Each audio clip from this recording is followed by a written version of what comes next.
छोड़कर राजा जनक का एकांत में स्थित हो संसार की नश्वरता एवं आत्मा के विवेक विज्ञान को सूचित करने वाले अपने आंतरिक उद्गार एवं निश्चय को प्रकट करना। कल की कथा में हम श्रवण कर रहे थे कि श्री जनक महाराज जब परिवार के साथ घूमते हुए उपवन में गए तो वहाँ तमाल वृक्ष के एक निकुंज के अंदर अनेक सिद्ध बैठे हुए थे और उन सिद्धों ने राजा जनक महाराज को देखकर उनके निमित्त उनको उपदेश देने के लिए गीत गाए। उन गीतों में अनेक ज्ञान के प्रवचन ऐसे श्लोकों के माध्यम से गीत के माध्यम से उन्होंने जनक महाराज को उद्देश्य करके कहे। ये सारे के सारे जो ज्ञान जनक गीता उन सिद्धों की वाणी जब जनक महाराज ने सुनी तो वहाँ से उस ज्ञान को हृदय में समेटकर परिवार के साथ जनक महाराज अपने घर की तरफ आ गए। उस प्रसंग के अंदर श्री वशिष्ठ जी महाराज कहते हैं, रघुनंदन, उन सिद्धगणों के मुख से निकले हुए उन उपदेशात्मक गीतों को सुनकर राजा शीघ्र ही निर्वैध को प्राप्त हो गए। अब उनके मन में किसी भी प्रकार का कोई तर्क नहीं रह गया, कोई अज्ञानता नहीं रह गई। उनको ज्ञान की वेद की प्राप्ति हो गई। उस ज्ञान को महाराज प्राप्त हो गए। वे अपने साथ के सब लोगों को घर की ओर खींचते हुए उस उपवन से चले और समस्त परिवार को अपने स्थान पर छोड़कर अकेले ही ऊंचे महल पर चढ़ गए। वहाँ लोक की वर्तमान अवस्थाओं का अवलोकन करते हुए वे व्याकुल हो इस प्रकार अपना उद्गार प्रकट करने लगे।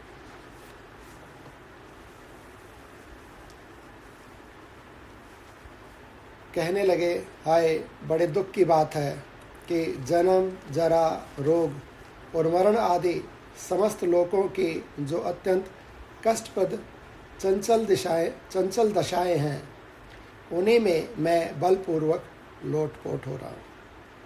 आवागमन के चक्कर में पड़ा हुआ हूँ।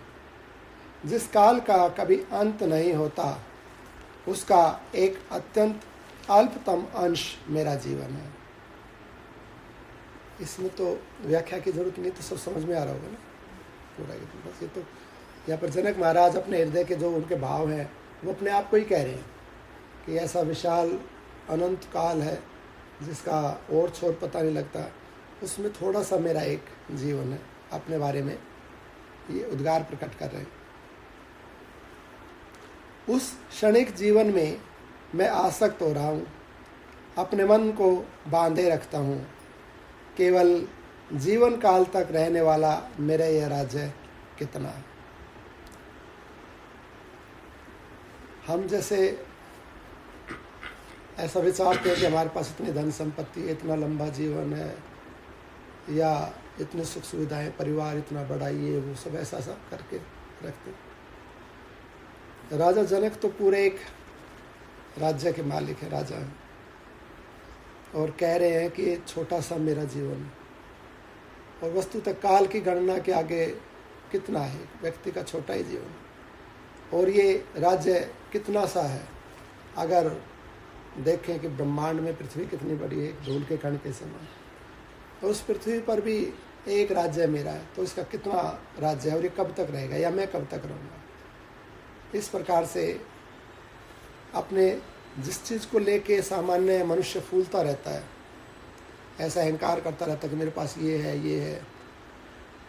अब राजा जनक जब सिद्धों ने उनको ये ज्ञान दिया, उपदेश दिया, तो ये विचार कर रहे हैं अपनी वायु, मेरी आयु कितनी है, मेरी शक्ति कितनी है, मेरा राज्य कितना है, मेरा परिवार कितना है। तो अगर मैं देखूं पीछे वालों को जो चले गए, तो कुछ भी नहीं है। ये क्या सीमा है राजा की, क्या शक्ति है, क्या आयु है।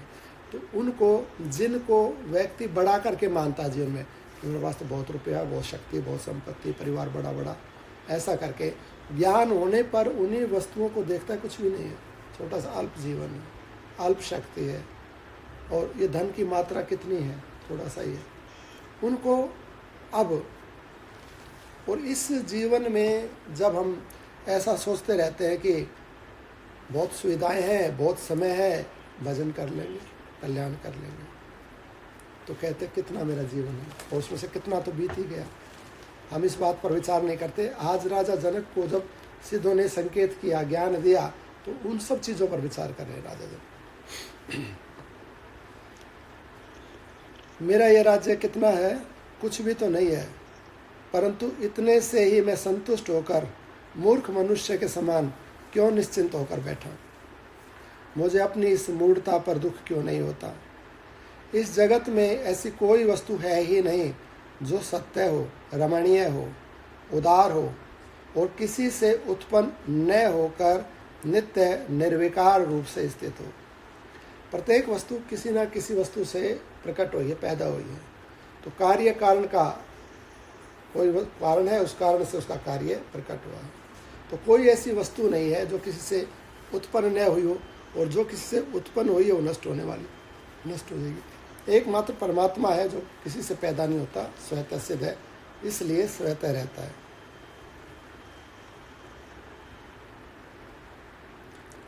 फिर मेरी बुद्धि यहाँ किस में लगे, कहाँ शांति प्राप्त करे। जो वस्तु दूरस्थ कही जाती है वह भी वास्तव में दूर नहीं है, क्योंकि वह मेरे मन के वर्तमान में है। ऐसा निश्चय करके मैं बाह्य पदार्थों की भावना का त्याग कर रहा हूँ। इसमें यदि कुछ पूछना हो तो पूछ सकते हैं। जैसे ये बात पहले तो कथाओं में तो अनेक बार आई है, जैसे आपने यहाँ पर हो सकता शंका कि जो दूरस्थ वस्तु है वो भी मेरे अंदर ही है। यहाँ पर राजा जनक महाराज कह रहे हैं ना कि जो दूर से दूर की जो वस्तु दूरस्थ कही जाती है वह भी वास्तव में दूर नहीं है, क्योंकि वह मेरे मन में वर्तमान है। तो जो कुछ भी हमारी ज्ञान के अंदर है वो हम में ही है। सूर्य, चंद्र, पृथ्वी या दूसरे लोग जिन जिन को हम जानते हैं, तो हमारे ज्ञान के अंतर होने से कितने भी दूर हैं। जैसे मान लो अभी हम कहें कि हम मान लो अपने को रोहतक, तो रोहतक कहते दूर है, तो दूर कैसे, मेरे ज्ञान में है तो यही है, मेरे अंदर ही है, मेरी वहाँ तक पहुँच है। जो वस्तु मेरे ज्ञान के अंदर है वो सब मेरे में ही है, तो कोई वस्तु दूर भी नहीं है, क्योंकि सब कुछ मेरे मन के ही अंतर्गत है। ऐसा निश्चय करके मैं बाह्य पदार्थों की भावना का त्याग कर रहा हूँ। प्रतिवर्ष, प्रतिमास, प्रतिदिन और प्रतिक्षण जो दुख से भरे हुए सांसारिक सुख बारंबार उपलब्ध होते हैं वे वास्तव में दुख रूप ही है। दुख से भरे हुए सांसारिक सुख, संसार में जो सुख रूप में हमें अनुभव हो रहे हैं वस्तुतः वो सुख नहीं है, दुख से भरे हुए हैं। क्योंकि अंत में कोई भी जो राजसिक कार्य है या कोई भी राजसिक सुख है वो शुरू में या बीच में अच्छा लग सकता है, लेकिन परिणाम में दुख रूप होगा, ये नियम है। इसलिए जो सुख रूप करके भी, जैसे मान लो कार्य में परिवर्तन होना हमें सुख रूप लगता है कि भाई हम ये कार्य करें, ऐसा नया उद्योग खोलें तो इसमें बड़ा इनकम होगा, या हम वहाँ घूमने जाएं तो वहाँ बड़ा अच्छा लगेगा। तो प्रारंभ जब हम करते हैं तो सुख रूप होता है, परंतु अंत में वही वस्तु, वही कार्य दुख रूप हो जाता है। कब तक करेगा, कितना घूमेगा, कितना कमाएगा, कितना चलेगा, कितना कार्य करेगा। तो राजसिक जितने भी कार्य हैं, तामसिक तो शुरू में भी दुख रूप है, मध्य में भी दुख है और अंत में भी दुख है, परंतु राजसिक जितने भी विचार और कार्य होते हैं वो शुरू में सुख रूप होते हैं, अंत में दुख रूप होते हैं। और सत्वगुणी यानी कि परमात्मा का ध्यान चिंतन ये सुख रूप होता है।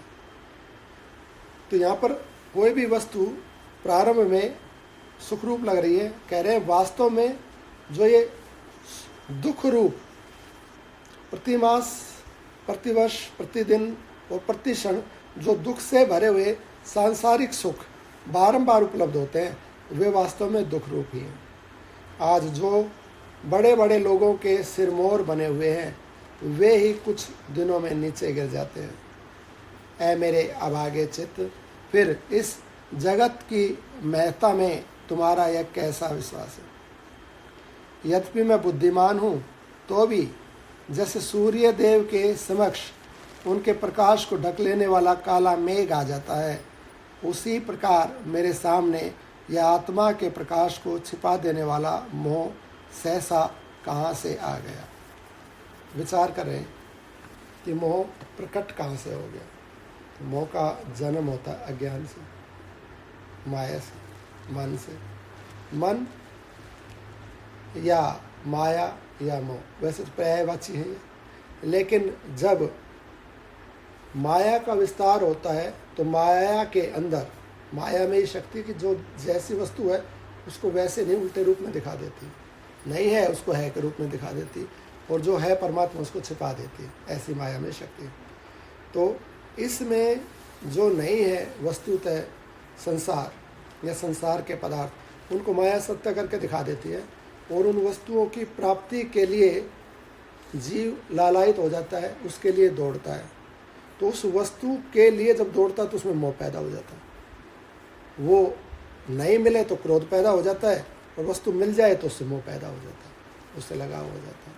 तो माया की शक्ति के कारण हम अज्ञान को स्वीकार करके विक्षिप्त भाव में, पागल से भाव में स्थित हो जाते हैं, और जो नहीं है उस वस्तु को सत्य मानकर जब उसके पीछे दौड़ते हैं उसकी प्राप्ति के लिए, तो इसका अर्थ है कि मोहित हो गए, मोह हमारे अंदर प्रकट हो गया। तो यहाँ पर जनक महाराज कह रहे ये मोह मेरे अंदर आ कहाँ से गया, कि मैं तो इस संसार को, इस परिवार को, इस राज्य को, इस देह को सब कुछ माने हुए था, लेकिन जैसे सिद्धों ने बताया पीछे जो गीत सुनाए, ये संसार, ये परिवार, ये कितने दिन का है, और जो वस्तु शुरू में नहीं है, जो बाद में नहीं है, वो बीच में भी कहाँ है, ऐसा पीछे बताया ना सिद्धों ने। और कहा कि जो पहले भी थी और बाद में भी है, वो बीच में क्यों नहीं है, वो बीच में भी है, तो उसका विचार क्यों नहीं किया जा रहा है। लेकिन मोह के कारण हम उसका विचार नहीं करते, अज्ञान के कारण उसका विचार नहीं करते हैं, और मोह के कारण हम उस वस्तु का, उस पदार्थ का, उन चीज़ों का विचार करते हैं जो वस्तुतः नहीं है, जो पहले नहीं थी, बाद में भी नहीं रहेंगी, अर्थात अब भी जो परिवर्तित हो रही है, उन वस्तुओं को, उन पदार्थों को हम सत्य मान के उनके पीछे दौड़ने लगते हैं। तो मोहित होकर हम सत्य वस्तु, परमात्मा को, आत्मा को भूल जाते हैं, और पदार्थों को सत्य मानने लगते हैं जो कि सत्य नहीं है। हम इनको अधिक मानने लगते हैं, इनका ही चिंतन करते रहते हैं, इनको ही जोड़ने में, बढ़ाने में लगे रहते हैं। तो ये मोह का परिणाम है। पहले माया ने प्रभाव डाला, हम मोहित हो गए, और मोहित होकर हम ऐसा सांसारिक कार्य कर रहे हैं, और उसमें हम अपने आप को भी बुद्धिमान गिन रहे हैं, और जो हम जैसे दूसरे मोहित हैं, हमारे परिवार वाले, वो भी हमको मोहित, वो भी बुद्धिमान गिन रहे हैं। परंतु जो इस चक्र को तोड़ता है, जैसे जनक महाराज अब यहाँ पर चिंतन कर रहे हैं, उन्होंने कहा कि मैं तो सोचे बैठा था मेरा राज्य बहुत बड़ा है, मेरी आयु बहुत अच्छी है, सुख सुविधाएं बहुत ज़्यादा हैं, पर ये कितना है, ये तो कुछ भी नहीं है, इसकी कोई कीमत नहीं है। मेरा आयु तक तिनके की जैसी मेरी आयु, छोटी सी आयु, अंश मात्र है वो काल के अंदर, और ये राज्य कितना है, थोड़ा सा, कुछ भी नहीं है। ये मोह मेरे अंदर कहाँ से आ गया। तो जब ये विचार किया, मोह के ऊपर विचार किया, अज्ञान के ऊपर विचार किया, तो उन वस्तुओं की अनित्यता पे विचार कर रहे हैं। अब उनका वास्तविक स्वरूप पता लग रहा है कि इनकी कोई अधिक कीमत नहीं है, परंतु हम जैसे जो मोहित हैं वो इन्हीं में फंसे हुए हैं, और मोह के ऊपर, अज्ञान के ऊपर, माया के ऊपर, जीव के ऊपर, इन पर विचार नहीं करते। मैं कौन हूँ, मेरा स्वरूप क्या है, मैं कहाँ से आया हूँ, मैं जाऊँगा कहाँ, मेरा होगा क्या, उसके ऊपर हम विचार नहीं करते। इसलिए इन वस्तुओं को सत्य मानते हैं, अधिक मानते हैं, सुखकारी मानते हैं, इनके लिए ही जीवन जीते हैं। परंतु यहाँ पर बिल्कुल उल्टा, जैसे मानो हम ही ये विचार करें, जनक महाराज जो हमारे ही तो प्रश्न है, ये ऐसे ही प्रश्न जनक महाराज यहाँ पर अपने लिए कर रहे हैं। जैसे सूर्य देव के समक्ष उनके प्रकाश को ढक लेने वाला काला मेघ आ जाता है, उसी प्रकार मेरे सामने यह आत्मा के प्रकाश को छिपा देने वाला मोह सहसा कहाँ से आ गया। ये महान भोग मेरे कौन है, ये भाई बंधु भी मेरे कौन है। जैसे बालक मिथ्या ही भूत के भय से व्याकुल हो उठता है, उसी प्रकार मैं इनमें ममता रूपी झूठे संबंध की कल्पना करके व्याकुल हो रहा हूँ। भूत होता नहीं, लेकिन बालक को कहते भूत है, तो वो कहे भूत है तो नहीं वहाँ पर, और वो मोहित हो जाता, भयभीत हो जाता है। कह रहे जैसे बालक मिथ्या भूत के भय से व्याकुल हो जाता है, उसी प्रकार मैं ममता रूपी झूठे संबंध की कल्पना करके व्याकुल हो रहा हूँ। ममता अर्थात मोह का जो दूसरा रूप है, आगे ममता। ममता भाई में है, बंधुओं में है, माता पिता में है, देह में है, पदार्थों में, सुख संपत्ति में, इनमें सब में ममता है हमारी। समता जब होगी तो आनंद होगा, समदृष्टि होगी, समता होगी तो आनंद हो जाएगा। और ममता जब होगी तो व्याकुलता होगी। ममता के कारण हम भयभीत रहेंगे, दुखी रहेंगे। ये कम है और होना चाहिए, जो ये है ये नष्ट ना हो जाए। इतना ही क्यों है, मुझसे ज़्यादा दूसरों के पास है। मेरा परिवार में वो ठीक नहीं है, या मेरा शरीर ठीक नहीं है। अनेक प्रकार की जिस जिस वस्तु व्यक्ति में स्थान में ममता है, उसके नष्ट होने की, उसको सुरक्षित रखने की, आगे वो बिगड़ नहीं जाए, इस प्रकार का भय, इस प्रकार का द्वेष, इस प्रकार के अनेक प्रकार के मिथ्या भय मन में बने रहते हैं, संशय बने रहते हैं। तो जैसे भूत तो है नहीं, बालक अपने आप ही भयभीत हो रहा है, ऐसे ही ये जो संबंध है, ये पदार्थ है, वस्तु तो ये नहीं है, लेकिन ये चले ना जाए, हमें छोड़ के ना चले जाए, हमारा अपमान ना हो जाए, धन कम ना हो जाए, शरीर में कोई रोग ना आ जाए, बालक बच्चों में कुछ प्रॉब्लम ना हो जाए। तो इन सब को देख के, इनका विचार करके हम व्याकुल रहते हैं, दुखी रहते हैं। तो उसका कारण क्या है? ममता। और यदि ममता ना हो, समभाव हो, परमात्मा सबका ख्याल रखता है, हमारा भी रखेगा। परमात्मा की कृपा से, उनके भाव से, या जो एक व्यवस्था है, उस व्यवस्था के अनुसार इतनी इतनी सृष्टि होके चली गई। सबको कुछ खाने पीने के लिए सबकी व्यवस्था रहती है, तो क्या हमारी नहीं होगी? और जो कर्तव्य है वो तो मैं कर ही रहा हूँ, कर्तव्य में भी समदृष्टि। मैं तो अपना कार्य कर रहा हूँ, जो मुझे मिले, जितना मिले, वो परमात्मा के हाथ में, मेरे हाथ में तो है नहीं। तो कर्तव्य कर्म करते हुए भी समदृष्टि, परिवार में, शरीर में समदृष्टि, पदार्थों में समदृष्टि। जहाँ जहाँ समता होगी वहाँ वहाँ संतोष होगा, शांति होगी वहाँ। और जहाँ जहाँ ममता होगी वहाँ वहाँ भय होगा, व्याकुलता होगी। यहाँ पर कह रहे हैं कि इन पदार्थों को उसी प्रकार जैसे भूत के भय से बालक व्याकुल हो उठता है, उसी प्रकार मैं इनमें ममता रूपी झूठे संबंध की कल्पना करके व्याकुल हो रहा हूँ। मैं इन भोगों और संबंधियों में स्वयं ही यह आस्था क्यों बांध रहा हूँ? यह आस्था तो जरा और मृत्यु की सहेली है, उसकी प्राप्ति कराने वाली है। मैं इन भोगों और संबंधियों में स्वयं ही आस्था क्यों बांध रहा हूँ?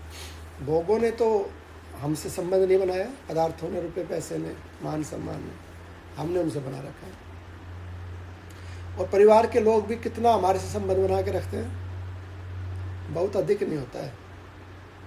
ये जैसे विपत्ति काल आता है पता लग जाता है। आदमी अपना रूम भी जब बहुत देर तक शेयर नहीं कर सकता, अपना बाथरूम भी नहीं कर सकता। वो कहता भैया मेरे रूम में मत आ, मैं तो अपने समय से सोता हूँ, अपने समय से उठता हूँ। मेरे कपड़े, पहले तो जैसे होता था परिवार के अंदर कि एक ही रूम में कई बहन भाई परिवार वाले सोते थे।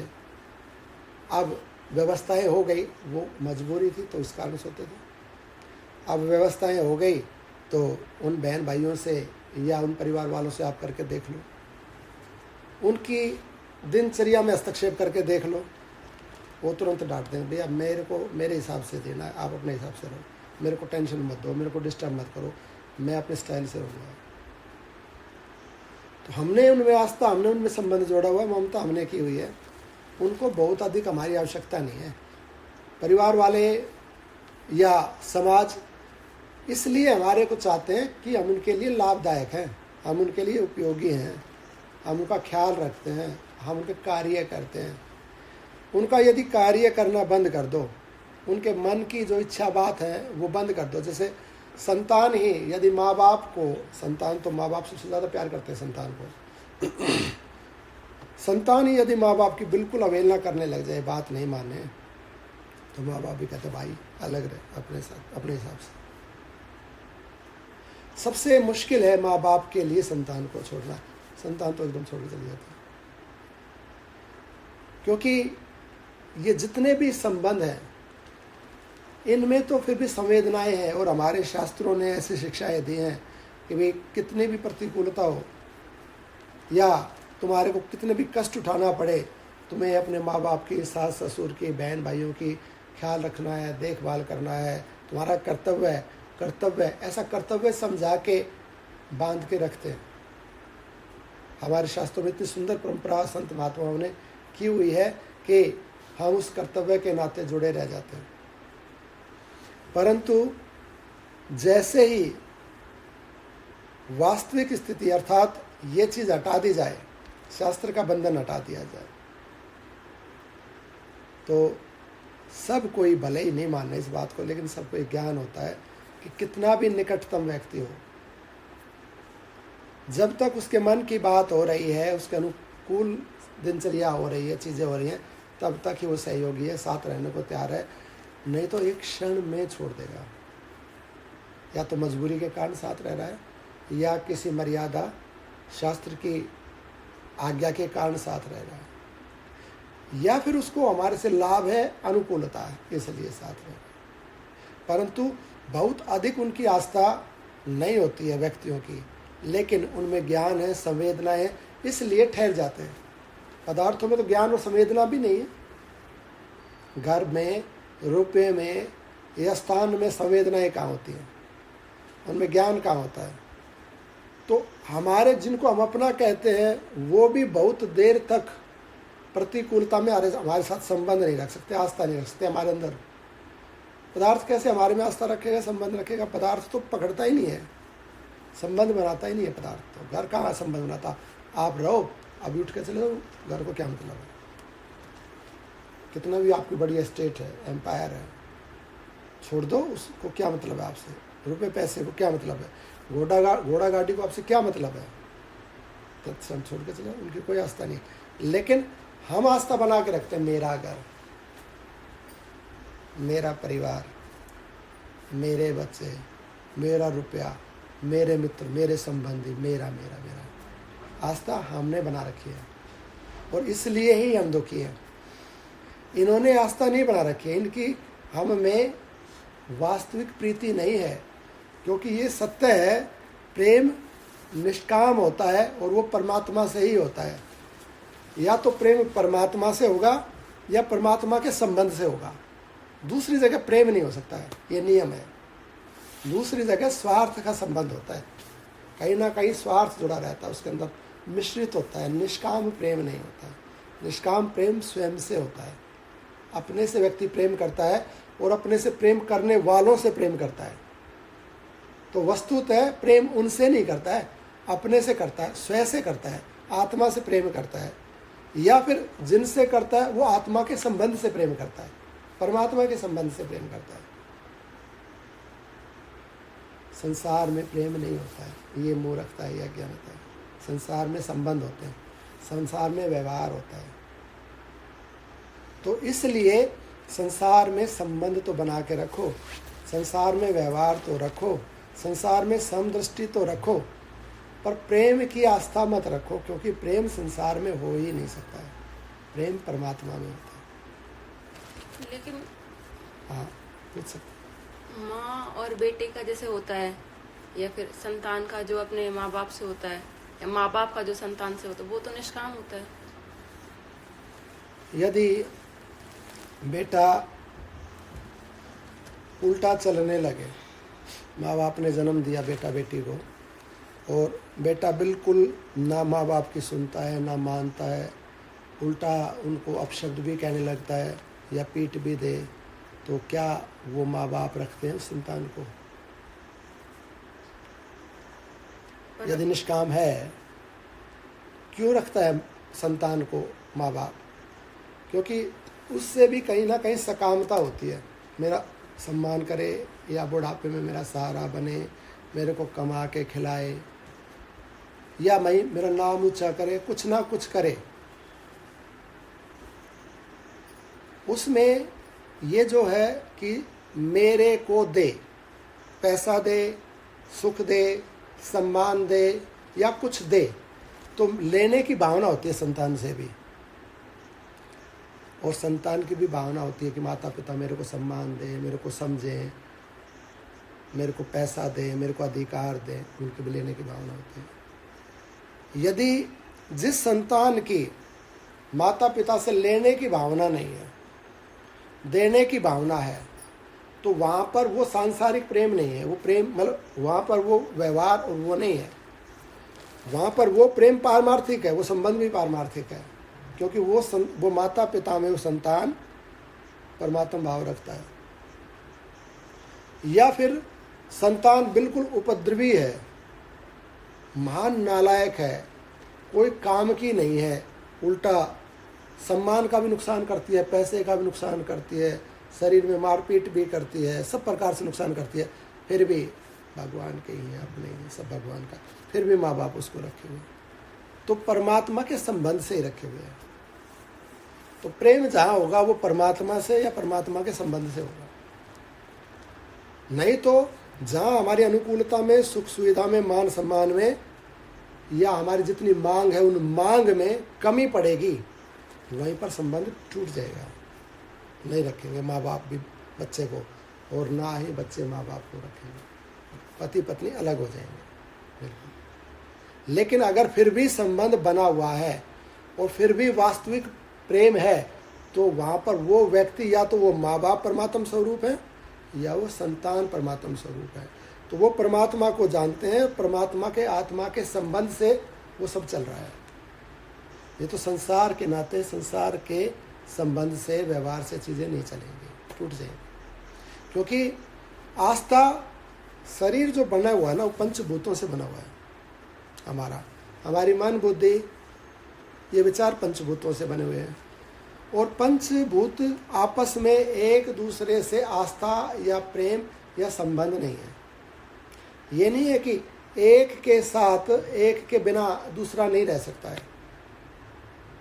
बस एक व्यवस्था में भगवान की व्यवस्था है, उस भगवान की व्यवस्था से वैसे वैसे पंचमहाभूत रह रहे हैं, लेकिन उनकी अपनी अपनी एक सत्ता है, इंडिविजुअल आइडेंटिटी है, अपने आप में एक सत्ता है।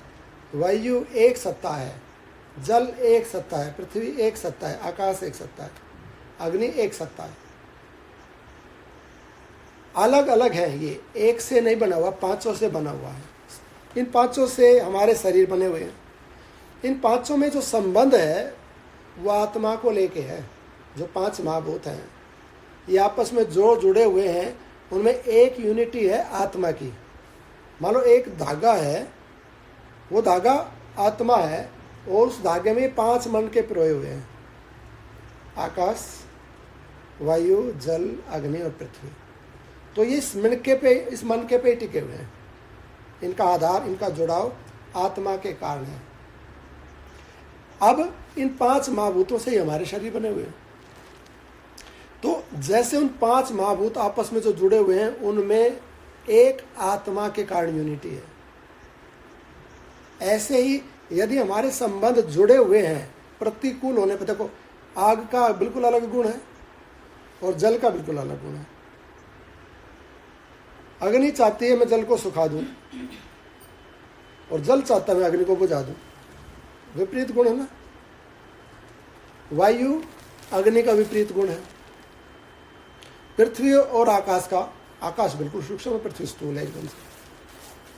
अलग अलग गुण है बिल्कुल पांचों में, परंतु फिर भी जुड़े हुए हैं। उसके पीछे है प्रेम, और प्रेम है परमात्मा का स्वरूप, आत्मा का स्वरूप। तो जहाँ आत्मा परमात्मा ये है, वहाँ पर तो प्रेम है। तो प्रेम या तो परमात्मा के नाते से है या परमात्मा से है, ये नियम है। प्रकृति से प्रेम नहीं हो सकता है कभी भी। हमारा ये शरीर, हम इसको खूब खिलाते पिलाते हैं, पांच महाभूतों से बने ना, खूब इसकी सेवा, नहलाना धुलाना सब करते हैं।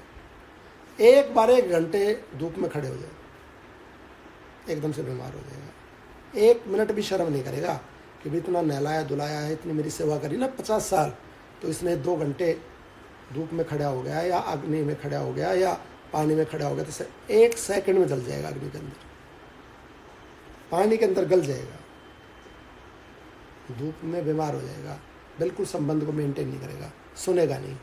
कब तक हमारा साथ देगा? जब तक हम इसके अनुकूल हैं। अनुकूलता में साथ है हमारे ये शरीर। प्रतिकूल होते हमारा शरीर हमारा साथ छोड़ देगा। तो शरीर हमारे से कहाँ प्रेम करता है? शरीर की कहाँ हमारे में आस्था है? हमारी शरीर में आस्था है। हम शरीर की सेवा करते हैं, हम शरीर से प्रेम करते हैं। हमारा शरीर में मोह है, शरीर का हमारे में कोई मोह नहीं है। 1 सेकंड में छोड़ देगा प्रतिकूलता के अंदर। पता ये बात स्पष्ट हो गई?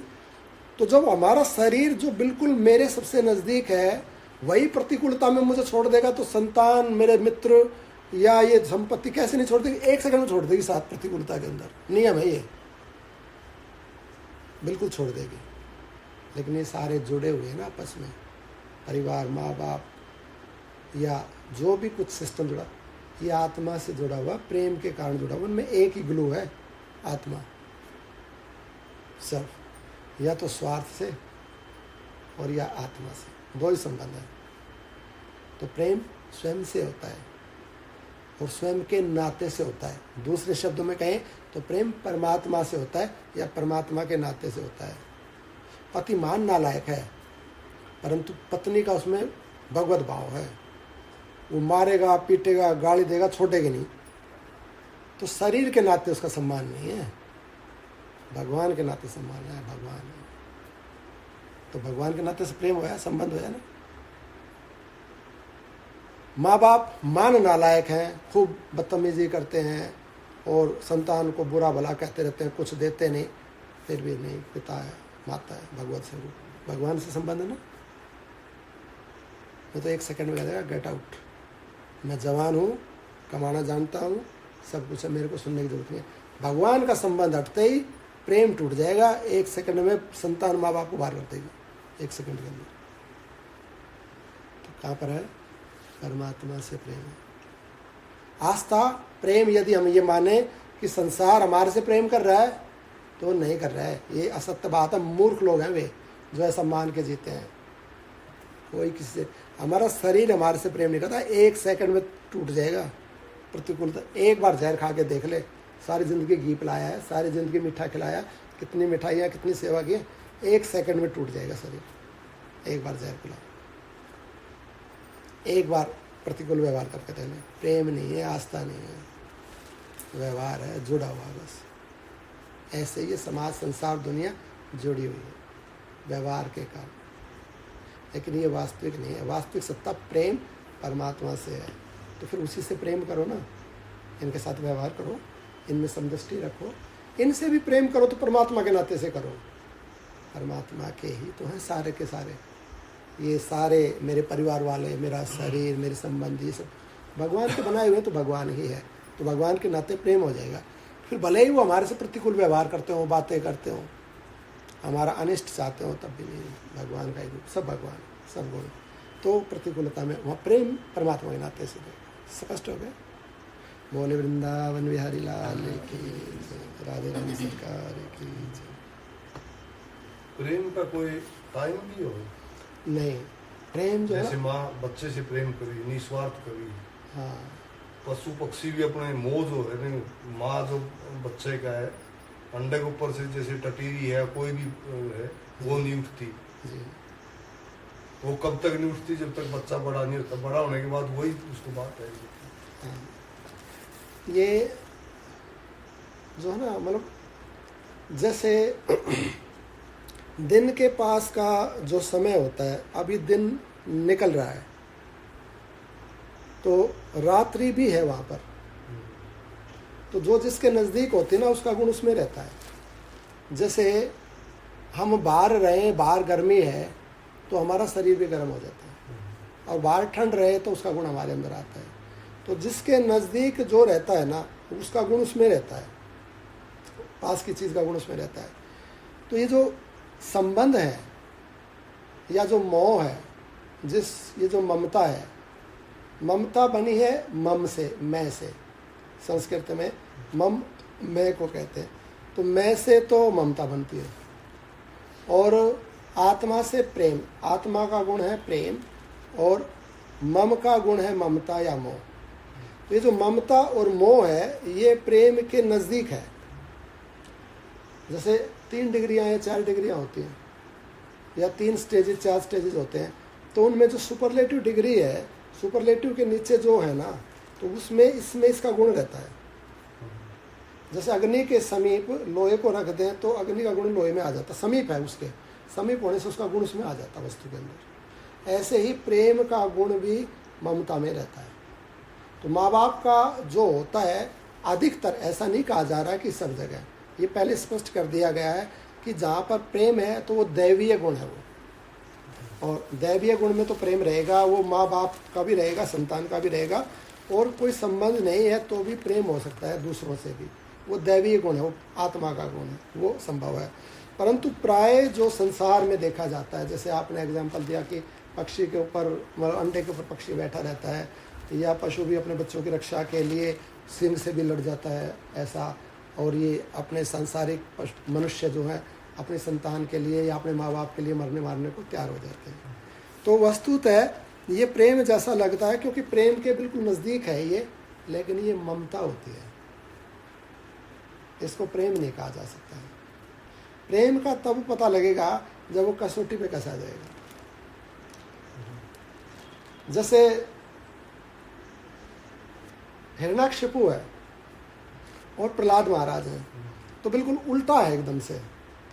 हिरण्याकशिपु का जो है वो ममता थी, वो तो प्रहलाद महाराज को बहुत प्यार करते थे ना, पहले तो उनको पढ़ाया लिखाया, फिर उनसे पूछा कि भी बताओ क्या सीखा, तो उन्होंने कहा भी नारायणी सब कुछ सब, उन्होंने भक्ति के बारे में बताया कि 9 प्रकार की भक्ति है परमात्मा की। तो हिरण्याकशिपु को बड़ा क्रोध आ गया, दोबारा से भेजा गुरुकुल में, दोबारा फिर भगवान के बारे में। तो जब उन्होंने देखा ये तो मेरी सुनता ही नहीं, मेरी मानता नहीं, मेरे अनुसार चलता ही नहीं, तो खूब समझाने बुझाने के बावजूद जब प्रहलाद महाराज नहीं माने तो कहा मार दो इसको। तो वो प्रेम तो नहीं था, पहले प्रेम जैसा लग रहा था ना, गोद में बैठाया उन्होंने, प्रहलाद जी को सहलाते हैं, प्यार करते हैं, पूछते हैं, तो वो प्रेम दिख रहा था, परंतु वो प्रेम नहीं था, वो ममता थी। अब जब अपने अनुकूल नहीं बोलता, अपने अनुकूल नहीं करता, तो द्वेष होगा, फेंक दिया, उसको मारने को तैयार होगा। तो ये है ममता, ये प्रेम नहीं है।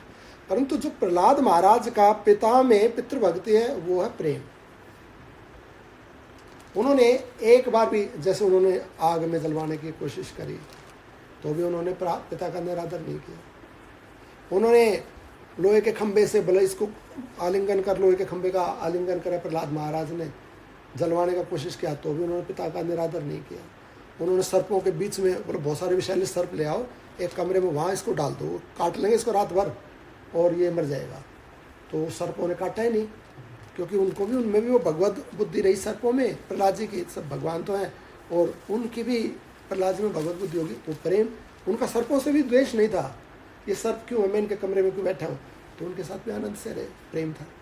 और उसके बाद पिता में भी उनका, तो कितनी ही चेष्टाएं की हिरण्याकशिपु ने, परंतु उनका आदर कम ही नहीं हुआ प्रहलाद जी के दृष्टि में।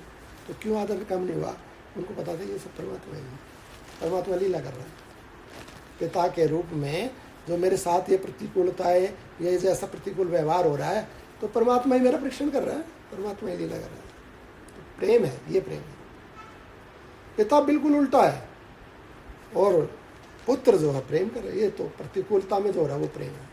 उनकी, उनमें भगवत बुद्धि है, तो उनके खाली पिता में ही भगवत बुद्धि थोड़ी थी, उनके तो ईंट पत्थर कंकर सांपों में सब में भगवत बुद्धि थी। तो हिरण्याकशिपु ने पूछा भगवान कहाँ है, बोले सब जगह है, सब में भगवान, सब भाई भगवान है। बोले खंबे में, बोला हाँ खंबे में भगवान है। तो उनके खाली पिता में ही भगवत बुद्धि नहीं है कि पिता में प्रेम नहीं, खंबे में भी भगवत बुद्धि उनकी तो है ना, ये प्रेम। परंतु जो अपने बच्चे के लिए लड़ मरते हैं वही अपने बच्चों को बाहर भी फेंक देते हैं, वो ममता है। जो बच्चे अपने माँ बाप के लिए मरने मारने को तैयार हो जाते हैं ना, खूब ऐसा होता है, मेरे पिताजी को ये बोल दिया, माँ को ये बोल दिया, मरते मार देते हैं, मेरे भाई को ये बोल दिया या मेरी बहन को ये कह दिया, मरने मारने को तैयार हो जाते। और वही कुछ समय के बाद देखो उनकी बात नहीं माने, उनके अनुसार नहीं चले, तो वो अलग और वो अलग हो जाता। ये ममता है। लेकिन वो जो ममता है, माँ अपने हृदय से लगा के रखती है, बच्चे को खुद नहीं खाती, उसको खिलाती है, पालती पोसती बड़ा करती है, लेकिन वो सुनता नहीं, मानता नहीं, तो वो माँ कहती भाई तो अपना लग रही। हमने नाथ नहीं देखा। ये ममता है। तो वो जब कसौटी पे कसा जाएगी ना, तब पता लगेगा सोना है कि पीतल है। शुरू में ममता भी प्रेम जैसी लगती है, क्योंकि वो प्रेम के बिल्कुल नजदीक है, तो इस प्रेम का गुण ममता में रहता है। एक एग्जाम्पल दिया गया था, पीछे कथा में आया था, उसमें वशिष्ठ महाराज बता रहे थे कि यदि किसी बीज को, मान लो इमली का बीज है, उस इमली के बीज में शहद डाला जाए, शहद से उसको सींचा जाए, तो वो मीठी हो जाती है इमली,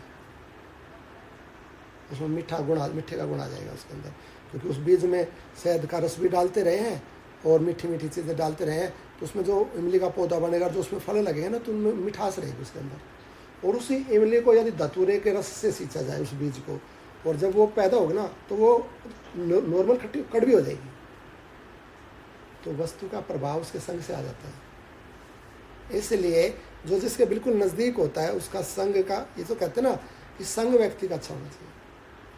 कितना भी बुद्धिमान होगा ना, उसका कुसंग यदि कर रहा है तो मति बिगड़ जाएगी। और कितना भी नालायक है, और यदि संत महात्माओं का, अच्छे लोगों का संग करता है ना, तो बुद्धि सुधर जाती है, तो संग का प्रभाव आता है। तो ये प्रेम ममता के ना साथ रहते हैं, संग का प्रभाव है ये। उस प्रेम के संग, उसके नज़दीक होने से, साथ होने से ममता भी प्रेम जैसी दिखती है, परंतु कसौटी पे कसेंगे तब पता लगेगा कि ममता है कि प्रेम है, तब पता लगेगा। तो ये संसार में ममता फैली हुई है सब, चाहे वो पक्षी अंडे को सेता है, चाहे अपने पशु अपने बच्चे को बचाता है, चाहे मानव है, संसार में ममता का प्रेम है, क्योंकि मम से प्रकट हो रहा है मैं और मेरा, मैं और मेरी संतान, मैं और मेरे माता पिता, मैं मेरा परिवार, मैं और मेरी प्रॉपर्टी, मैं और मेरा शरीर, ये मम है। तो मम में ममता है, मम में प्रेम नहीं होगा। मैं और मेरा जहाँ होगा वहाँ प्रेम नहीं होगा, जहाँ तू और तेरा होगा वहाँ प्रेम होगा। तू है और ये सब तेरा है, तो वहाँ प्रेम है। प्रेम यूनिवर्सल होगा, हमेशा होगा, अखंड होगा, वो टूटेगा नहीं, और सब में होगा। लेकिन ममता सब में नहीं होगी और यूनिवर्सल नहीं होगी, यानी कि खंडित होगी, एक समय में होगी, दूसरे समय में नहीं होगी। ममता जब तक हमारी बात सुनी जा रही है तब तक तो हमसे प्रेम ममता करते हैं, और जब वे हमारे विरोधी हो जाए तो हमारी ममता खंडित, भाग यहाँ से, तेरे जैसे बोलते है ना, खंडित हो जाएगी। तो ममता सीमित होती है और खंड खंड में होती है, विभाजित होती है, और यूनिवर्सल सदा नहीं होती है, सब पे नहीं होती है। लेकिन प्रेम सब में होगा, और वो सदा रहेगा और अखंडित रहेगा, और वो कुछ सीमित दायरे में नहीं होगा, यूनिवर्सल होता है प्रेम। और यूनिवर्सल आत्मा परमात्मा है, तो आत्मा से ही प्रेम होता है, परमात्मा से प्रेम होता है, और आत्मा के संबंध से ही प्रेम होता है, और मैं के संबंध से ममता होती है। ये मेरे भाई बंधु हैं, ये मेरे भाई बंधु कौन है? जैसे बालक मिथ्या ही भूत के भय से व्याकुल हो उठता है, उसी प्रकार मैं इसमें ममता रूपी झूठे संबंध की कल्पना करके व्याकुल हो रहा हूँ। मैं इन भोगों और संबंधियों में स्वयं ही यह आस्था क्यों बांध रहा हूँ? क्योंकि वस्तु में तो मेरे में आस्था बांधती नहीं है, वस्तु तो छोड़ने को तैयार है, मैं पकड़ के रखा हुआ हूँ। मैं इन संबंधियों में, भोगों में स्वयं ही आस्था क्यों बांध रहा हूँ? यह आस्था तो जरा और मृत्यु की सहेली है, इसकी प्राप्ति कराने, उसकी मृत्यु की और जरा की प्राप्ति कराने वाली है, साथ ही साथ सदा उद्वेग में डाले रखने वाली है। ये जो वस्तुओं में हमारी जो आस्था है, तो ये हमें बूढ़ा कर देगी और मृत्यु दिला देगी। और इतना ही नहीं है, साथ साथ हमें उद्वेग में, यानी कि टेंशन में, प्रेशर में रखेगी, साथ ही साथ उद्वेग में डाले रखने वाली है। यह भोगों और बंधु बांधुओं की संपत्ति चली जाए या भली बातें स्थिर होकर रहे, इसके प्रति मेरा क्या आग्रह है। जल में उठने वाले बुद्ध की शोभा जैसे मिथ्या होती है, उसी प्रकार, उसी तरह यह भोग आदि संपत्ति जो इस रूप में उपस्थित हुई है, मिथ्या ही है। जैसे बुलबुला भी तो होता है ना, दिखता है, परंतु क्या है उसकी सत्ता, थोड़ी देर में मिट जाएगा। मिथ्या है, वो दिख रहा है, लेकिन कब मिट जाएगा कोई उसकी सत्ता नहीं है। ऐसे भोग संपत्ति संबंध शरीर आदि कब नष्ट हो जाएंगे, कोई इनकी सत्ता नहीं है, दिख रहे हैं बस। जो इस रूप में उपस्थित हुई है, मिथ्या ही है। प्राचीन नरेशों के वे महान वैभव, वे भोग, वे अच्छे अच्छे स्नेही बंधु बांधव आज कहाँ हैं? वे सब इस समय स्मृति पंथ को प्राप्त हैं। अब केवल उनका स्मरण मात्र यहाँ शेष रह गया। कितने बड़े बड़े राजा होकर रह गए, चले गए। वे स्वरूप तो विद्यमान नहीं है, सब स्मृति में ही विद्यमान है।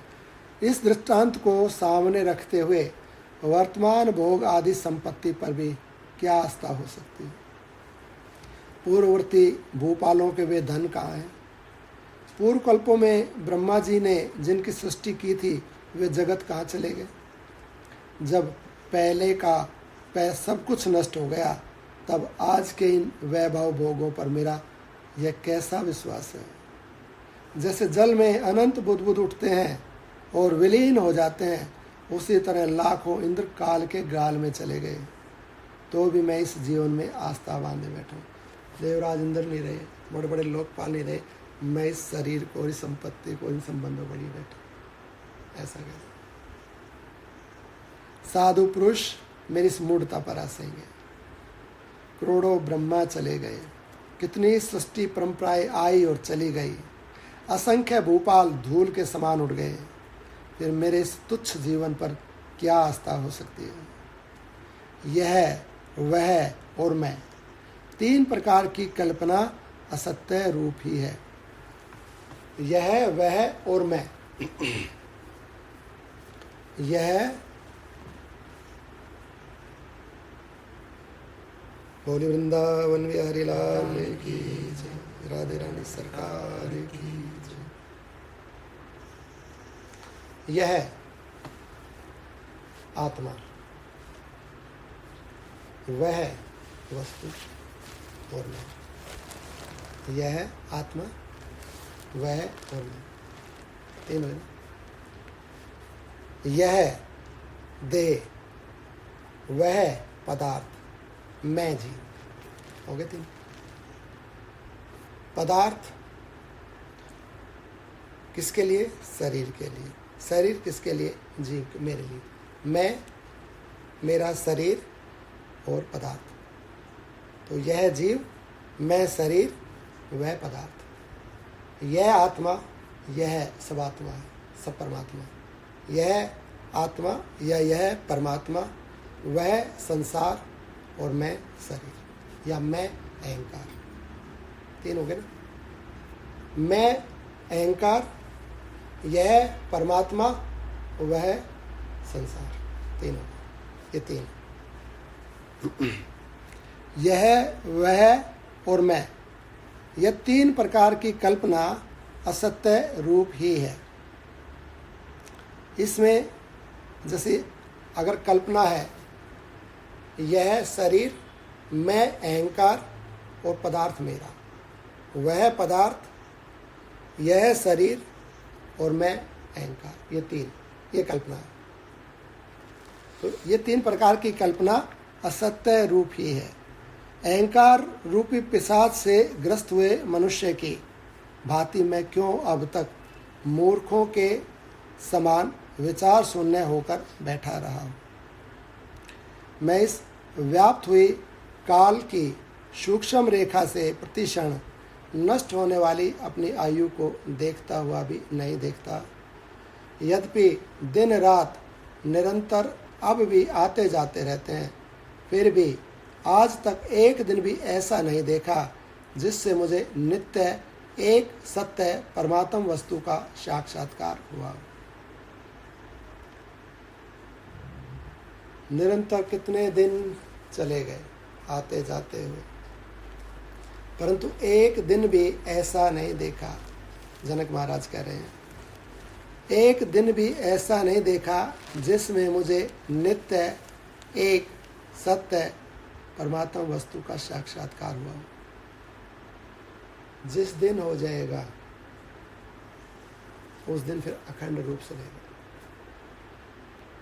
अभी तक नहीं हुआ, अभी नहीं हुआ है।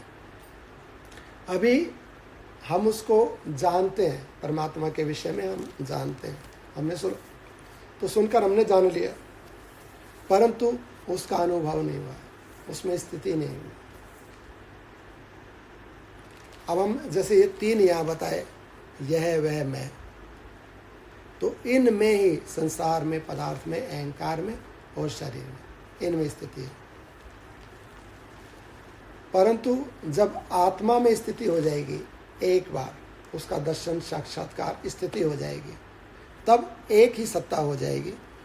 उस या कहते हैं ऐसा एक दिन भी नहीं देखा जिसमें मुझे नित्य एक सत्य परमात्मा वस्तु का साक्षात्कार हुआ हो। मैं कष्ट से भी अत्यंत कष्ट को प्राप्त हुआ, एक दुख से दूसरे महान दुख में फंसता गया, परंतु आज भी इस जगत के भोगों से विरक्त नहीं हुआ। जिन जिन सुंदर वस्तुओं में मैंने दृढ़तापूर्वक स्नेह बांधा, वे सब की सब नष्ट होते दिखाई दी। फिर इस संसार में उत्तम वस्तु क्या है? उत्तम वस्तु तो नष्ट नहीं होनी चाहिए, परंतु यहाँ की सब वस्तुएं जिस जिसको मैंने स्नेह से देखा, नष्ट होती चली गई। मनुष्य जगत के जिन जिन पदार्थों में आस्था बांधता है, विश्वास करता है, उन पदार्थों में उस मनुष्य के दुख का प्रादुर्भाव बारंबार देखा गया है। किसी भी पदार्थ से जो आस्था करेगा, मनुष्य जिन जिन पदार्थों में आस्था बांधता है, विश्वास करता है, किसी में भी करके देखो, संसार की किसी भी वस्तु में, सबसे नज़दीक अपने शरीर में करके देख लो आस्था और विश्वास, उससे भी दुख ही प्राप्त होगा। उन पदार्थों से मनुष्य के दुख का प्रादुर्भाव बारंबार देखा गया है। मूढ़ मनुष्य बाल्यावस्था में एकमात्र अज्ञान से पीड़ित रहता है, युवा अवस्था में कामदेव के बाणों से घायल रहता है, वृद्धा अवस्था में कुटुंब आदि के पालन पोषण से चिंता में जलता रहता है। भला अपने उद्धार का साधन कब करें? दुर्बुद्धि पुरुष इस उत्पत्ति विनाशशील, रसहीन, विषम दुर्दशाओं में दूषित तथा असार संसार में क्या सार वस्तु देख रहा है?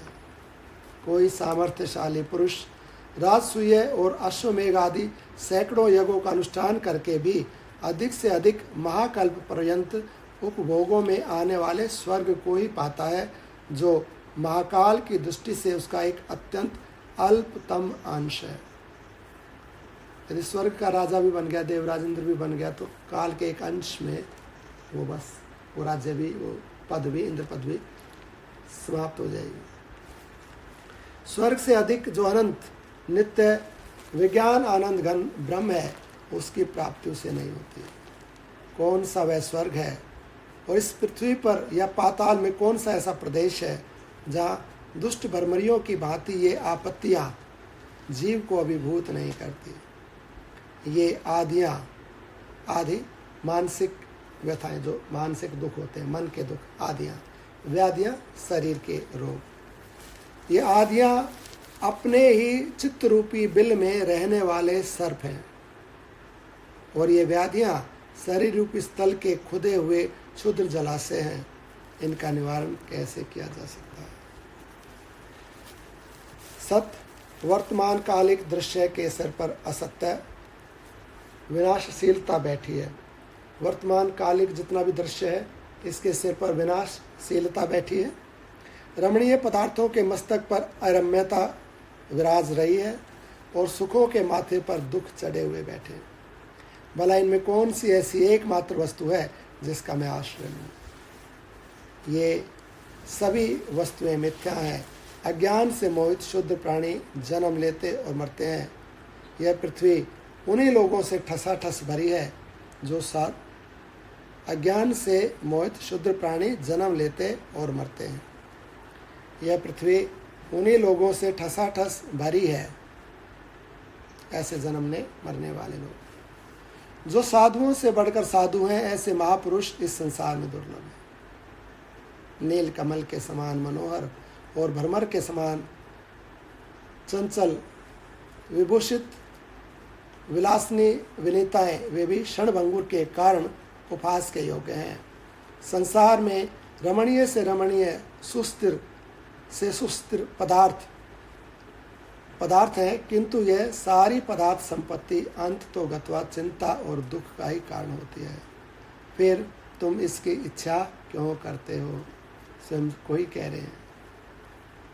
वे स्त्री पुत्र ग्रह आदि विचित्र संपत्तियां यदि चित्त से आदरणीय हो तो वे बहुत से प्रयत्नों से प्राप्त करने योग्य, दुख से रक्षणीय तथा अवश्य विनाशशील होने के कारण महाविपत्ति ही रूप है, ऐसा मेरा मत है।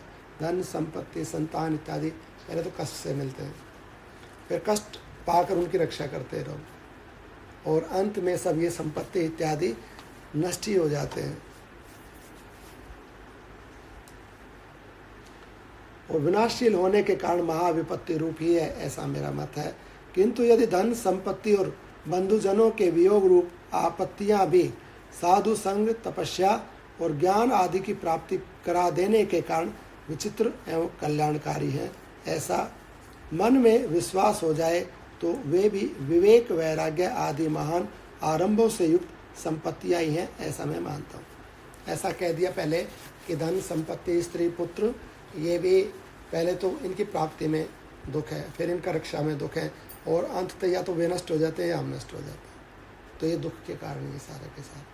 परंतु यहाँ पर यह भी कहा कि यही पदार्थ, ये धन संपत्ति स्त्री पुत्र संतान और ये जितने भी पदार्थ हैं, यदि ये परमार्थ की प्राप्ति में सहायक है, ये हमारे को वो परमात्मा की प्राप्ति करा दें, तो ये फिर विपत्तियाँ नहीं, फिर ये संपत्ति है। बोलिए वृंदावन।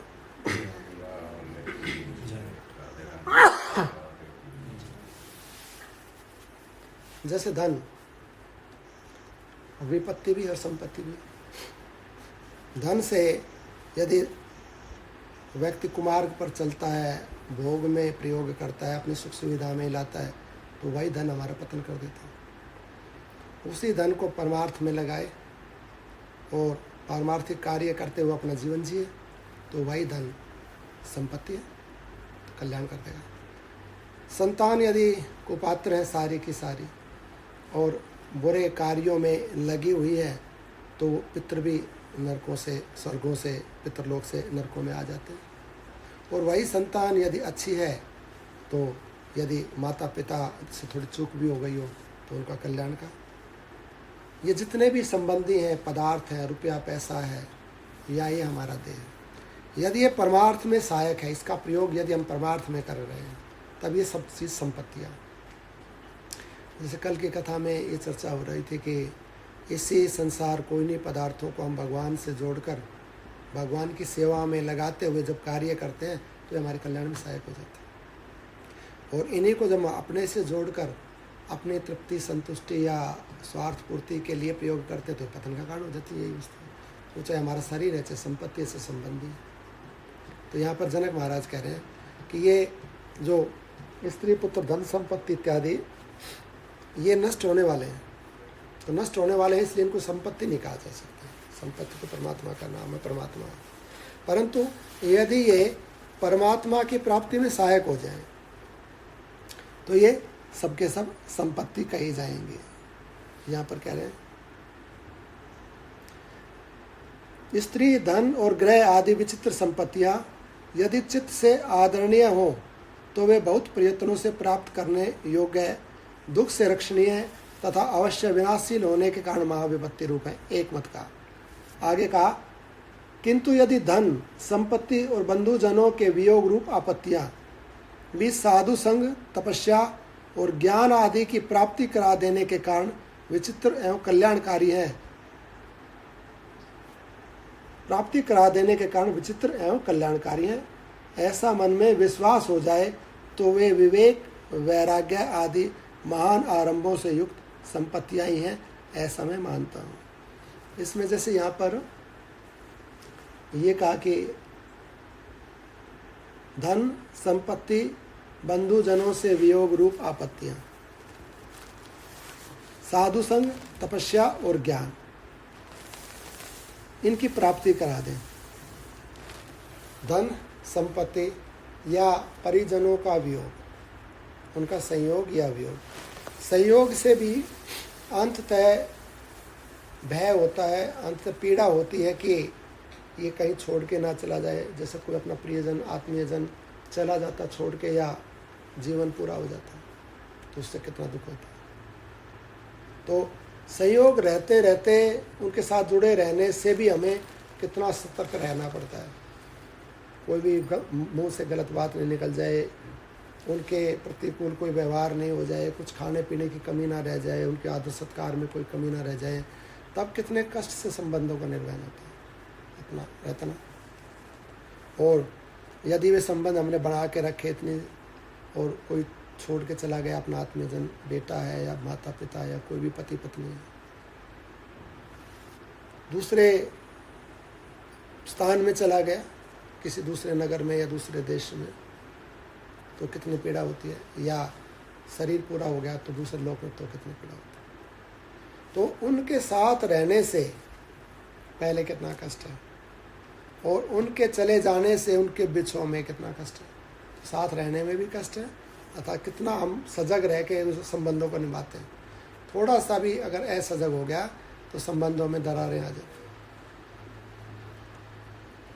ऐसा यहाँ पर यदि इसको जान लिया जाए और धन संपत्ति इत्यादि को यदि ये परमात्मा की साधु संग की इनमें निमित्त बन जाए, ये सब चीजें तपस्या और ज्ञान करा दें, इनके द्वारा ऐसा देख के यदि हमें ज्ञान हो जाता है कि वस्तुतः संसार में किसी पदार्थ में किसी स्थान में सुख नहीं है। सुख तो सहज भाव में होता है, सहज भाव में जहाँ हमें औपचारिकताएं नहीं करनी है, फॉर्मेलिटीज नहीं है, बिल्कुल जैसा भी है वैसा ही है। लेकिन अगर हम सहज भाव से संसार में रहें तो संबंधों का निर्वहन नहीं होता है, यहाँ फॉर्मेलिटी चाहिए, पूरी संबंध टूट जाएंगे। तो सहज भाव में स्वरूप में ही रहा जा सकता है, आत्मा में ही रहा जा सकता है, परमात्मा के साथ ही रहा जा सकता है। तो इस न्याय से, ज्ञान की दृष्टि से यदि इन संबंधों को, वस्तुओं को, संसार को देखता है तो ज्ञान हो जाता है। और ज्ञान हो जाता है तो अंततः उसको पता लग जाता है कि वस्तुएं दुख देने वाली और छूटने वाली हैं। ये रहती हैं तब भी दुख देती हैं, नहीं रहती हैं तब भी दुख देती हैं, क्योंकि इनमें बहुत सजगता से व्यवहार करना पड़ता है। और अंततः या तो वस्तुएं छूट जाती हैं, संबंधी छूट जाते हैं, या हम छूट जाते हैं, हम चले जाते हैं, तो भी दुखी होता है। तो इस प्रकार से इसको जो सूक्ष्म दृष्टि से देख लेता था उसको संसार का ज्ञान हो जाता है। तो फिर नश्वर से हटकर शाश्वत से जुड़ता है, फिर फॉर्मेलिटी से हटके और सहजता से जुड़ता है, फिर संसार से हटकर आत्मा से जुड़ता है। तो यही वस्तुएं ज्ञान की दृष्टि से हमें साधु संग से, तपस्या से और ज्ञान आदि से जोड़ देती है। इनकी प्राप्ति करा देने में यदि ये कारण है तो विचित्र और कल्याणकारी हैं, ऐसा मन में विश्वास हो जाए तो ये विवेक, वैराग्य आदि महान आरंभों से युक्त संपत्तियां ही हैं, ऐसा मैं मानता हूँ। तो फिर संसार में रहता रहता भी भगवान से जुड़ जाता है, देख लेता है कि ये सत्य नहीं तो सत्य से जुड़ जाए, तो घर में ही रहता है, संबंधों में ही रहता है, इस संपत्ति में, इस संसार में ही रहता है, परंतु इसको शाश्वत नहीं मानता, इसके यथार्थ रूप को जान जाता है और इनमें रहता रहता इनसे अलग रहता है। जैसे जल में कमल बिल्कुल अलग रहता है, जल में है, जल से अलग रहता है। ऐसा ही जो साधु है वो घर में रहता भी घर से अलग रहता है, शरीर में रहता भी शरीर से अलग रहता है, क्योंकि इनके वास्तविक रूप को उसने देख लिया है, ज्ञान से, दृष्टि से पहचान लिया। इसलिए अब वो असत से हटकर सत से जुड़ जाता है। और जब इस प्रकार की ये संपत्तियाँ, संबंध ये होते हैं तो ये कल्याण रूप होते हैं, जिनसे भी हमारा कल्याण ही होता है। समुद्र में प्रतिबिंबित चंद्रमा की भांति क्षणभंगुर मिथ्या रूप एकमात्र मन का परिणाम स्वरूप जो ये जगत है, इसमें यह मेरा है, यह अपूर्व पद वाक्य अक्षरमाला कहाँ से आई है। तालाब में चंद्रमा दिखता है ना, तो असली थोड़ी होता है। ऐसा ही यहाँ पर ये जो संसार है और ये जो संसार जो दिख रहा है, जैसे कोई कह दे चंद्रमा मेरा है, कहता है चंद्रमा उसका थोड़ी हो जाएगा। ऐसे संसार में कितना भी कहता रहे मेरा है मेरा है, तो ऐसा ही है, मिलेगा उसको कुछ भी नहीं, जैसे चंद्रमा मिलेगा कुछ भी नहीं। अर्थात इसमें ममता करना व्यर्थ है, अग्नि की शिखाओं में आसक्त हुए पतंगे की भांति मैं देश काल और वस्तु से सीमित इस त्रिविध तापों से संतप्त किस सुख नामक दृष्टि में अनुरक्त हो रहा हूँ। निरंतर दग्ध कर देने वाले रौरव नरक की आग में लौटना अच्छा है, परंतु सुख दुख के परिवर्तन से युक्त विषय भोग रूप संसार में रहना अच्छा नहीं है। जिसको ज्ञान नहीं हुआ, जो इस संसार को सत्य करके मानता है, उसको ये संसार प्रिय, मधुकर, रुचिकर अच्छा लगता है, क्योंकि वो इसको सत्य मानता है, पदार्थों को, वस्तुओं को, शरीर को, संबंध। परंतु जिसको ज्ञान हो गया है, जो आत्मा को जानता है, तो वो कितनी कठिनता से रहता है। जैसे लंका के अंदर विभीषण महाराज रह रहे थे। भगवान राम ने पूछा कि विभीषण आप लंका में कैसे रहे थे, वहाँ तो प्रतिकूलता थी, आप बिल्कुल अलग हो। तो विभीषण महाराज कहने लगे कि राघव, मैं ऐसे रहता था लंका में जैसे दांतों के बीच में जीव रहते, बिल्कुल मर्यादा में, अपने थोड़ा से दाएं बाएं हुए तुरंत कटते। तो विभीषण महाराज को पता था कि यहाँ सारे के सारे असुर हैं, और ये असुर कोई भी धर्म का पालन करने वाले नहीं है। यहाँ सब तरफ अधर्म पसरा हुआ है, अधर्म के अंदर धर्म रह रहा है। कितना कठिन है। ये ज्ञान हो गया विभीषण महाराज को, यह सर्वत्र अधर्म का पसार है। ऐसे ही यदि किसी को ज्ञान हो जाए कि यहाँ सर्वत्र मृत्यु का पसार है, सब वस्तु मरती है, यहाँ तो सूरज मर है, धरती मर है चांद सितारे। कबीरा ये मृत्युओं को, ये मुर्दों का गाँव। यहाँ तो सूरज भी मरता है, एक समय है सूर्य का, चंद्रमा का, तारे का, पृथ्वी का, ये सब नष्ट होने वाली चीजें। सर्वत्र मृत्यु का और दुख का पसार है। किसी भी वस्तु में सुख नहीं है। प्रारंभ में सुखपूर्वक लगती है, सुख जैसी लगती है, अंततः परिणाम दुख है।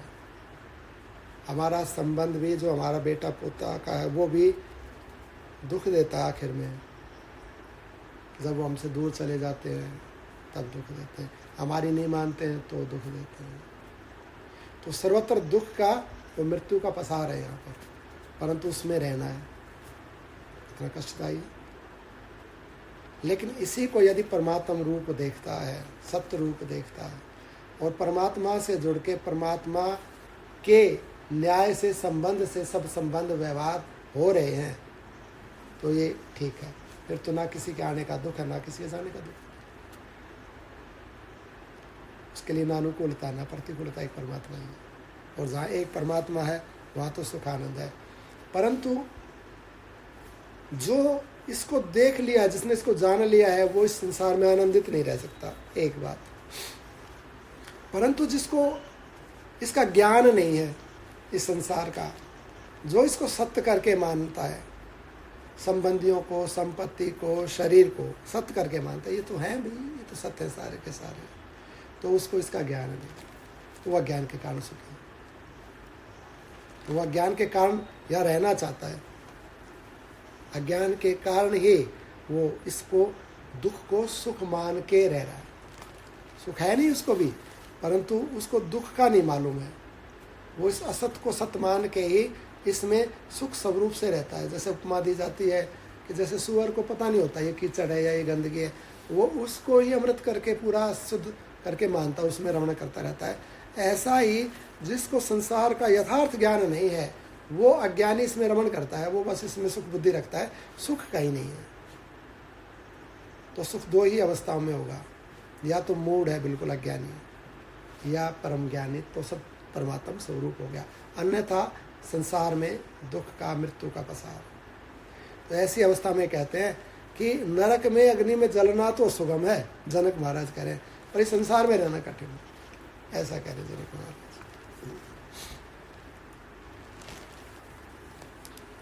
बोले वृंदावन बिहारी लाल की जय, राधे सरकार की जय।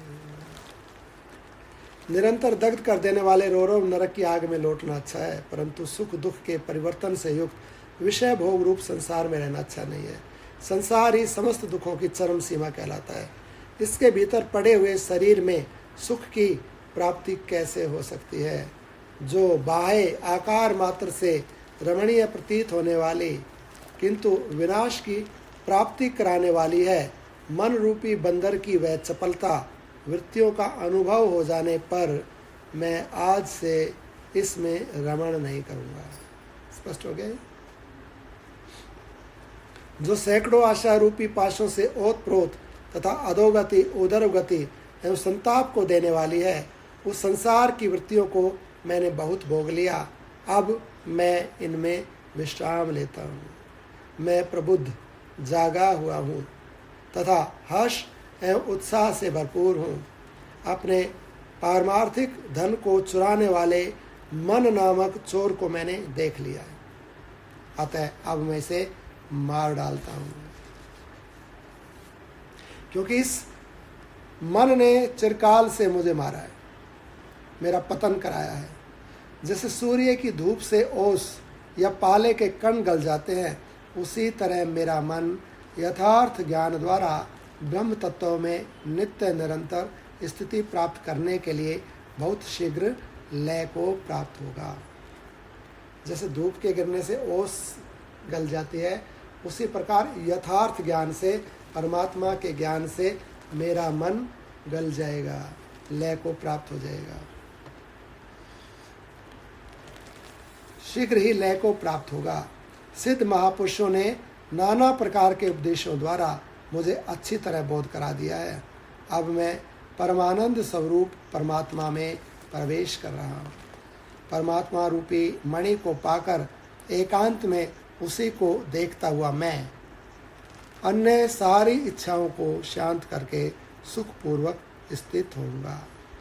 एकांत में उसी परमात्मा को देखता हुआ मैं अन्य सभी इच्छाओं को शांत करके सुखपूर्वक स्थित होऊंगा। एकांत का अर्थ वन नहीं, एकांत का अर्थ यानी कि एक से जुड़कर एक। तो संसार में भी ये संसार एक परमात्मा है और उस परमात्मा से जुड़ा हुआ मैं एक। तो संसार को परमात्मा देखेगा तब भी एक है, और संसार में और यदि वन में रहकर संसार को देखता तब भी दो। तो उस एक से जुड़ के, परमात्मा से जुड़ के, तो एकांत परमात्मा से जुड़ा हुआ। एकांत में उसी को देखता हुआ मैं अन्य सारी इच्छाओं को शांत करके, एक इच्छा परमात्मा की, अन्य सारी इच्छाओं को शांत करके सुखपूर्वक स्थित होऊंगा। यह देह मैं हूँ, यह विस्तृत धन राज्य आदि मेरा है। इस प्रकार अंतःकरण में सफलित हुए असत्य रूप को यथार्थ ज्ञान के द्वारा नाश करके अत्यंत बलशाली मन रूपी शत्रु को ध्यान के द्वारा अभ्यास से अच्छी तरह मारकर मैं अतिशय शांति को प्राप्त हो रहा हूँ। बोलिए वृंदावन बिहारी लाल की, राधे रानी सरकार की, सभी साधु संतों की। जनक महाराज ने कितना शोक प्रकट किया अपने को लेकर। आगे कर्म करने की विधि बताएंगे। फिर अब भगवान में स्थित होकर कर्म करेंगे, जैसे पहले शास्त्र में आता ना, परमात्मा भाव में रहेंगे और सब राजकाज का सब कार्य करेंगे। और यहाँ वशिष्ठ महाराज जनक महाराज का दृष्टांत राम जी को सुना रहे हैं कि जनक महाराज ने ऐसे उन सिद्धों के गीत सुने और फिर ऐसा अपने बारे में चिंतन किया, और चिंतन करके स्वयं ही अपने मन को समझा लिया, स्वयं ही परमात्मा में स्थित हो गए, और परमात्मा में स्थित होकर भगवान से जुड़ के उन्होंने सारा राजकाज सब कार्य किया। आगे आएगी कल सुनेंगे।